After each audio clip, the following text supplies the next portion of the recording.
¿qué quieres que yo haga? Una frase que a mi parecer es digna de reflexión, porque si estuviéramos enfrente de Jesucristo y nosotros le hiciéramos esa pregunta a Él, ¿estaríamos dispuestos a hacer lo que Él nos manda?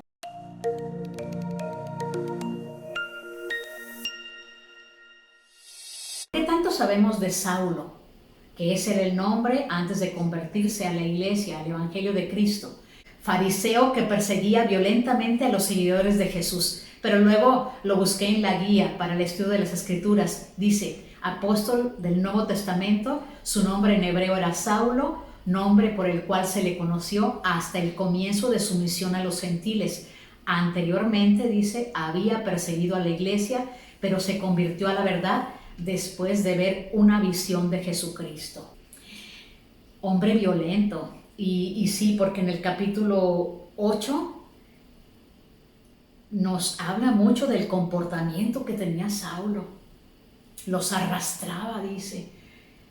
Se oye muy fuerte, muy duro. ¿Qué poder tenía Saulo en ese lugar? ¿Que tenía esa potestad? ¿Qué lugar ocupaba en el gobierno? ¿Por qué lo habría elegido Dios para ser un instrumento en sus manos? Y nos vamos rápidamente al capítulo 9, que es donde narra esta historia. Dice de Saulo que iba rumbo al camino a Damasco, y todos conocemos esta historia.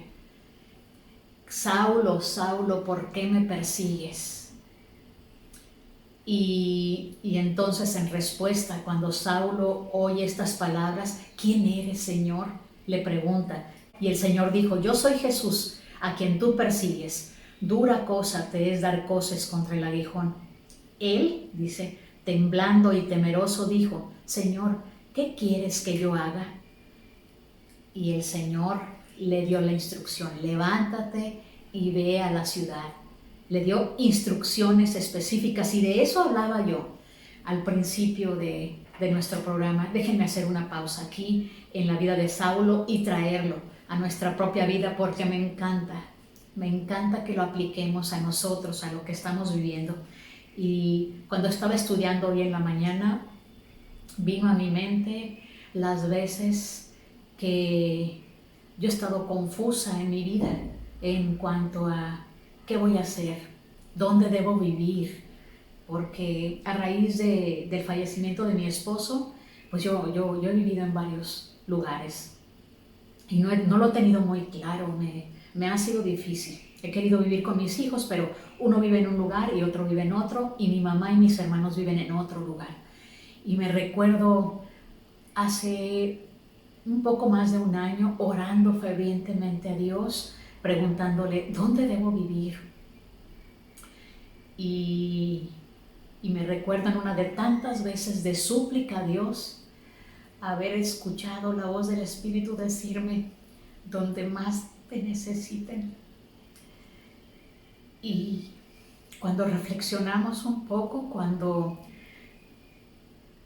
no le damos espacio al corazón y lo meditamos en la mente y le damos tanta vuelta y queremos resolver las cosas con lógica, llegué a la conclusión que a veces donde más nos necesitan o donde más me necesitaban no era un lugar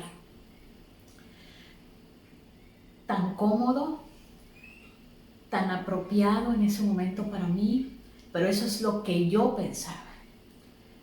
Y bueno, a veces me comporto como Jonás. Déjame aquí en los comentarios cuando tú has sentido que debes hacer algo y sin embargo haces otra cosa. Y eso me ha pasado.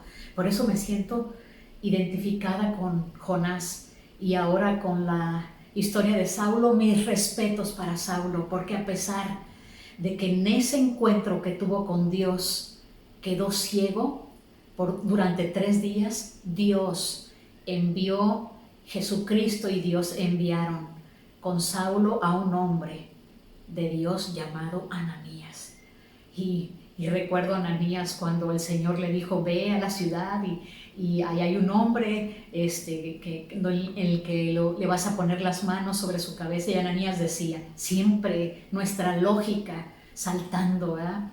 Y decía, no, pero si eso él es un perseguidor y eso, ¿no? Dándole nuestras respuestas a Dios, ¿no? Siempre queriendo aconsejar a Dios, creyendo que nuestra respuesta es la mejor. Sin embargo, Ananías va, pone las manos sobre Saulo y de ahí en adelante se quita su ceguera y Saulo llegó a ser, Pablo, un gran misionero en la iglesia. Y me encanta cuando lo define también el elder Uchtdorf en el camino a Damasco. Saulo fue un parteaguas en la historia del cristianismo en el mundo. En el mundo. Me encanta la historia de Saulo. ¿Qué quieres que yo haga? Que la próxima vez que podamos escuchar la voz del Espíritu o que nosotros humildemente en oración le digamos a Dios, ¿qué quieres que yo haga? Y estemos dispuestos a escuchar su respuesta y no solamente escucharla, sino hacer lo que Él nos pide. Y quisiera referirme al discurso que me encanta del elder Uchtdorf en la Conferencia General de 2011. El discurso se titula En la espera en el camino a Damasco y nos habla en el discurso él que estamos esperando para dar esos pasos en nuestra propia conversión. Estamos esperando que sucedan grandes cosas como le sucedió a Pablo. Estamos esperando grandes milagros para ser diligentes y salir adelante. ¿Cuánta gente hemos conocido que se queda justo antes de bautizarse porque no se atreve a dar el siguiente paso? La mayoría de nosotros aquí en la tierra no va a tener el privilegio que tuvo José Smith, que tuvo Pablo, que tuvo Alma. La mayoría de nosotros tendrá que dar pequeños pasos rumbo al camino a Damasco y lograr esa conversión. Y el elder Uchtdorf en la introducción de su discurso dice, quienes busquen diligentemente aprender acerca de Cristo, con el tiempo llegarán a conocerlo. Qué poderoso consejo. Si lo buscamos diligentemente, llegaremos a conocerlo. Es la gran obra que nos ha dado, es una parte de su gran plan. Mas no te canses, Él va contigo y en la noche te guiará en su obra. Su obra es la gran obra.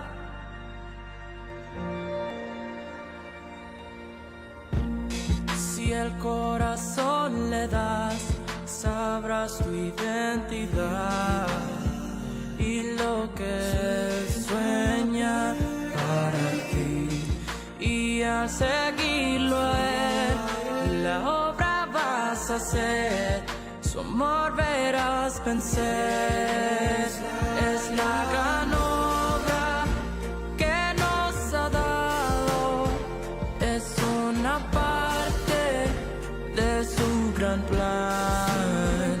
Mas no te canses, Él va contigo y en la noche te guiará en su obra. Su obra es la gran obra.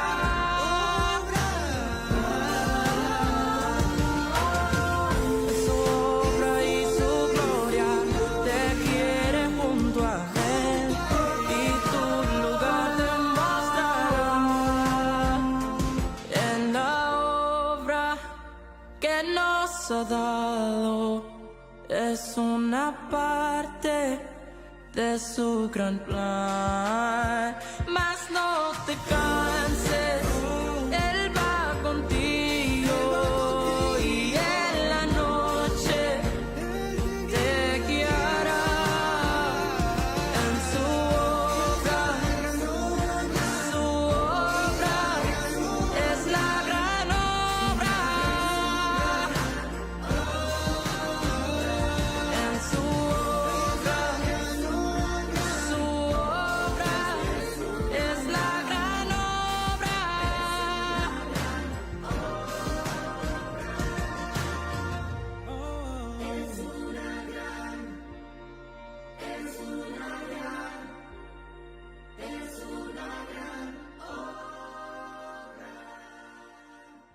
Amigos, hasta aquí te lo cuento en 10. Que nos sintamos en confianza para preguntarle a Dios, pero que también seamos capaces de obedecer su respuesta. Nos vemos en la próxima.